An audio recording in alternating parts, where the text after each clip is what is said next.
Most men would lose a fight against Miyamoto Musashi before it even begins. Not because they are weaker, not because they lack technique, but because they do not understand the invisible war that happens long before the first strike is thrown. The war of perception, timing, control, and absolute mental dominance. Musashi was not just a swordsman. He was a strategist of human behavior, a master of reading intention, rhythm, and fear.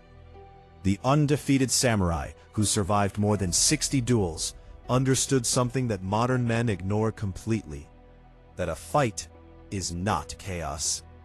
It only looks like chaos to the untrained mind. But beneath that surface, there is always a pattern, always a rhythm, always a structure waiting to be seen. And the one who sees it first already has the advantage.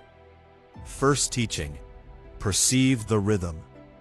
Every opponent reveals himself before he attacks, in the way he breathes, in the way his shoulders tense, in the way his eyes lock or hesitate. Most men react blindly. They rush, they panic, they try to impose themselves without awareness. And in doing so, they fall directly into the rhythm of their opponent. They become predictable, readable, controllable. But Musashi did the opposite. He did not rush into battle like a wild animal. He observed like a predator. He waited without appearing passive. He studied without appearing still. And when the moment came, he moved with absolute precision, not too early to waste energy, not too late to lose opportunity, but exactly at the moment where the opponent lost control of his own rhythm. And that is what made him lethal. Because when you control timing, you control everything. Distance, reaction, outcome. The fight becomes yours before it even escalates. And this is where most people fail today. They cannot slow down. They cannot observe. They are slaves to impulse, and impulse is the fastest path to defeat. Second teaching: do not have a fixed form. The moment you become predictable, you become weak. Musashi emphasized adaptability as a core principle. The idea that no single technique, no single style, no rigid system can survive every situation. Weak fighters rely on what they know. They repeat the same movements, the same patterns, the same reactions. Believing mastery is repetition alone.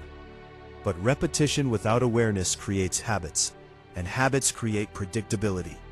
And predictability can be studied, broken, and destroyed. Musashi understood that true mastery is not about having one perfect form, but about having no form at all, being able to shift, adapt, and respond to anything without hesitation. Like water that takes the shape of any container, yet remains powerful enough to erode stone. He entered each fight without attachment to a specific plan, because he knew that reality does not follow scripts. Instead, he allowed the fight itself to dictate his actions. If the opponent was aggressive, he became calm and absorbing. If the opponent was cautious, he became overwhelming and fast.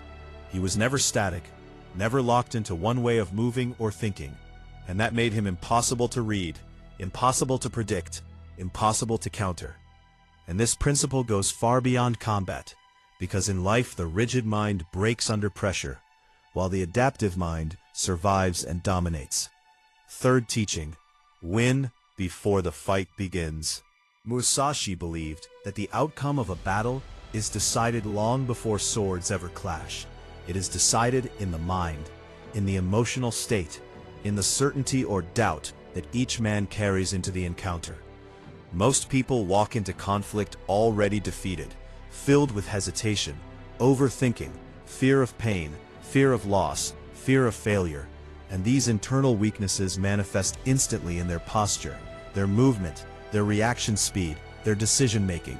They hesitate when they should act, they freeze when they should move, they doubt when they should commit, and in that hesitation, the fight is lost.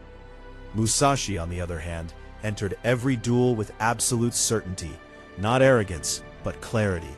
His mind was already aligned with victory. He did not question the outcome, he embodied it, and this psychological dominance alone was enough to break many opponents before the fight even started. His presence, his timing, His calmness under pressure created an overwhelming force that weaker minds could not handle. Because when you face someone who is completely in control of himself, someone who does not react emotionally, someone who does not hesitate, someone who does not fear the outcome, you are no longer fighting just a person. You are facing inevitability. And that is what made Musashi truly dangerous. Strength alone is not enough. Technique alone is not enough. Even experience alone is not enough if the mind is weak, because the mind is what directs everything else. It determines whether you panic or stay calm, whether you react or observe, whether you hesitate or strike. And in that sense, every fight is first a mental battle, and only after that, a physical one. So if you want to become truly dangerous, you must train beyond the body. You must learn to see what others do not see, control what others cannot control, and act with precision when others fall into chaos. Control the rhythm, abandon rigid form, and win before it begins. Do that, and you will not just improve your ability to fight. You will transform into someone who cannot be easily shaken, manipulated, or defeated. Someone who carries presence, control, and quiet power. Someone who does not seek conflict, but is always prepared for it. And in the end, that is the true meaning of a warrior. Not a man who fights constantly, but a man who is always ready, always aware, and always in control.